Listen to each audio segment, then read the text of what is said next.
Hey guys, welcome to my military series. Today's video is joining the military in your 30s.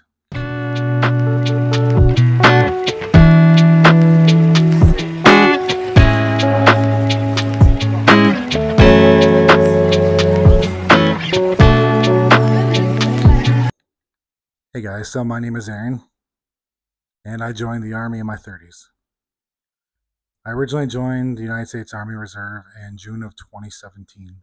This is my process leading up to and eventually joining and then completing my training. So going back, I originally joined the Army in 2004 after high school. I joined the United States Army Reserve at that time. The reason why I joined was because of September 11th. I had an overwhelming desire to serve because a lot of my friends served. After what happened on 9/11, it made me want to serve my country. The first time I joined as a mechanic. I did my basic training at Fort Jackson, South Carolina, and unfortunately, my time didn't last long, and I was discharged shortly before graduation. Throughout the years after 2004, after my discharge, I immediately regretted my decision to leave. As soon as I got back, I tried to do everything I possibly could to get back in. I even tried other services. I tried the Air Force, I tried the Navy, I even tried the Marine Corps. Unfortunately, every time I tried to join, I was unable to get a waiver to continue my service. After trying 13 times, I finally gave up. I graduated from college in 2015. After my completion of my bachelor's degree, I got a job as a restaurant manager.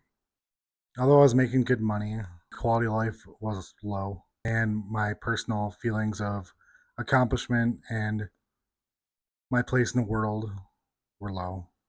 After all these years, I still had a desire to serve. I was kind of embarrassed the way things first ended. So I went down to the recruiter's office and I spoke to a recruiter. This wasn't a short process. First, to start off with the application process. The process is not easy. First, you have to fill out an application and put your job history and all the people you know. Fortunately, I have a very large family and I had a lot of jobs in my lifetime. So this process took quite a while. Then I had to take the ASVAB test and score a good score so that I could have a good job. After taking the ASVAB, I did very well, so I had a good option for different jobs I was qualified to do. So the process to get back in, I had to go to Meps, which is a military entrance processing station. This is where all the different services go to enlist. I had to do all the tests, take the physical, do the duck walk, do the hearing test, do the vision test, do the drug analysis. And for me, my day ended with submitting a bunch of waivers.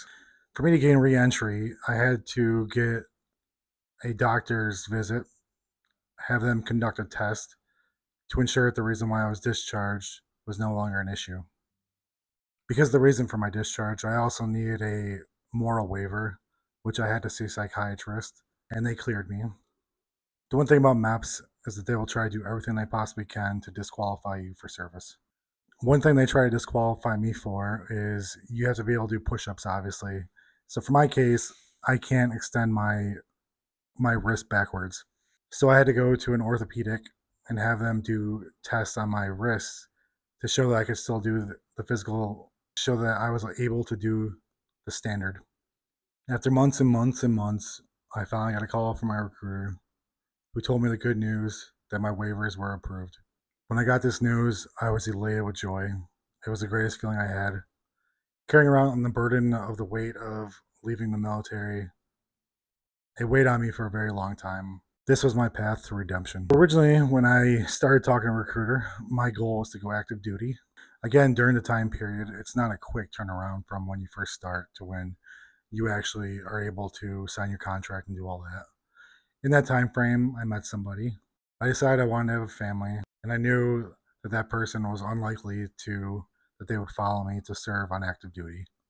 As joining in your 30s, usually the people you date have a life to live as well. For this reason, I decided to join the reserves again. Luckily, with getting a good ASVAB score, I was able to choose the job I wanted. So when choosing a job, try to think of a job that you can see yourself doing. Try to see what the transferability is in the civilian world. So for my case, I wanted to be able to translate my new job in the military to the civilian side, especially since I was coming back to be a reservist. I didn't want to do the same thing I was doing before. I wanted to get a new skill set and build my career. Originally, when I joined, the job I wanted was 35 Foxtrot, which is an intelligence analyst, but there wasn't any close unit that was nearby. I got my bachelor's degree in communications, so another job I was considering was affairs specialist. Unfortunately, the closest unit was in Boston, I believe, or in Virginia. The intel analyst job was in Massachusetts. And one of the jobs I looked at was 27 Delta, which is a paralegal specialist. I realized that this was a job that I could translate into the civilian world. So in June of 2017, I drove up to the Meps station, ready to sign my contract. Again, because this is the military, I had to sit around and wait for a long time. After sitting around for a long time, the career counselor finally called me in. I was able to look over jobs, look at bonuses. So with my ASVAB score, I was able to qualify for student loan repayment, as well as the GI Bill kicker, which gave me extra money per month for my education. So after a few hours, I was able to finally pick my job, and then I went in to sign my contract. This took an additional quite a bit of time, as I had to go in, take my fingerprints, and then digitally sign my contract. After my contract was signed, I had to sit around for a little bit longer, and then they called us up. All the people that enlisted that day went into a room. We raised our right hands, and we took the oath.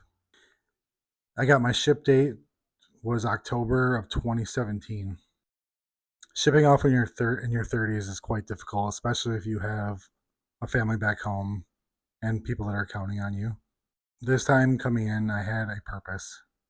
I had a goal in mind. I was going to graduate and I was going to become a soldier. So again, I was back at Fort Jackson, South Carolina. And the ironic thing is that in 13 years, the place hadn't changed one bit. The only thing that was different were the uniforms. For a lot of people, this is probably a culture shock, as the military kind of changes the way that you live your life. You no longer get to talk when you want to talk. You no longer get to dress the way you want to dress. You no longer get to move when you want to move. I would say the one hard thing being in your 30s going into the military is when you go to basic training. Most of the time, especially for me, I went in the fall. So I was going with a bunch of high school graduates from the year before. This isn't a huge issue, but as any male knows, boys can be very immature. So we would often get smoked or get corrective training because trainees would pass gas and the whole platoon would laugh and the drill sergeant would corrective train us. After being in reception for about 4 to 5 days, they told us which unit we were going to. We got all of our stuff packed up and they put us on a bus. We put our head down and we drove over to our new basic training battalion. I would say from doing the Shark Tank back in 2004, I was well prepared for this time. I would say the easiest thing in the military is you're going to get yelled at, it's going to suck. The goal is to just embrace it. The worst thing about my experience was that I was on the last bus and the last seat. So, one piece of advice, don't be the last person because that's usually the person that's going to get yelled at the most. When I got off the bus, I did a dead sprint to where we needed to be. And the first thing you should know is that everything you do is going to be wrong. So going through, I qualified for all my qualifications. And for me, I was in during the time where we would be going to training beyond Christmas. So in the Army, we go home for the holidays, not Thanksgiving, but for Christmas, New Year's. For those circumstances before, the reason why I said I was going into the reserves was so I could have a family. My intentions were to go home and get married. Unfortunately for me, that didn't happen. But when I did go home, I did get the surprise that I was going to be a dad, which was the greatest joy that ever happened in my life.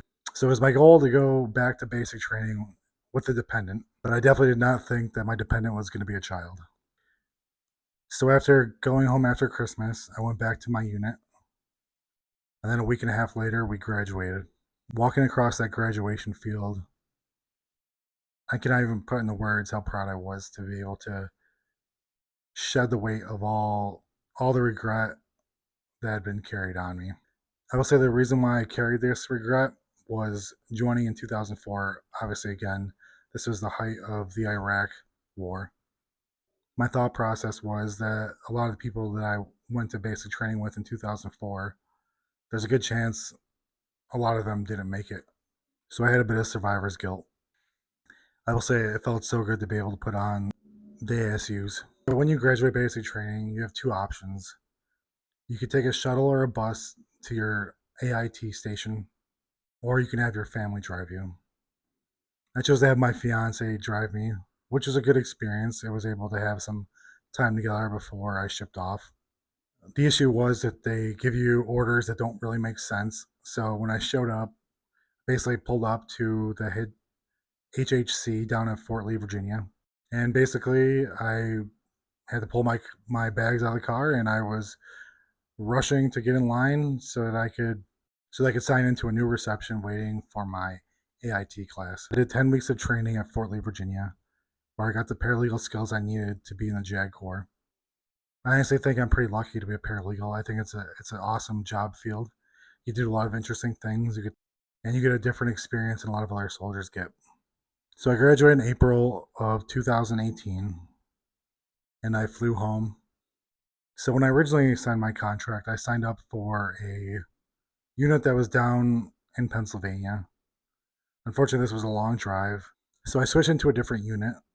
And when I've arrived to that unit, they told me that they were not going to be utilizing my skills that I had learned in training. This was a very frustrating thing to hear. So I got on the Google, I looked to see where there was other units in the area. So for my MOS, I'm lucky enough that in the reserves we have legal command.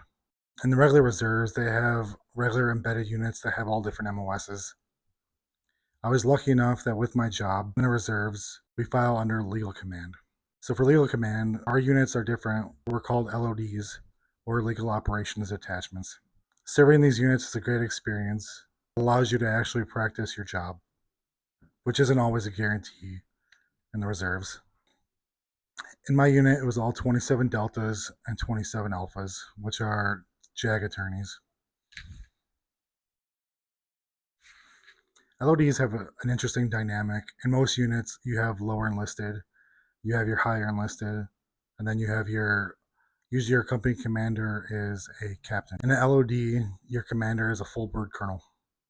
I really enjoyed doing my job as it allowed me to meet a lot of interesting people, to see a lot of interesting places, and do a lot of interesting work. For one thing, I got to help soldiers that were deploying by helping them do their wills, their powers of attorney. In my unit, I was lucky enough to get selected for an ODT mission, which is an overseas deployment training. I was able to go over to Germany and participate in a courts martial. So at this time, I've been in the reserves for 8 years. I recently signed an extension to serve a little bit longer, and it is my goal to re-enlist.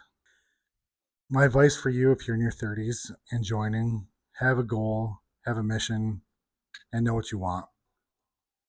My best advice is don't always go after the highest bonus, as money is great, but if you don't enjoy the job you're doing, you won't get as much out of it as you're hoping.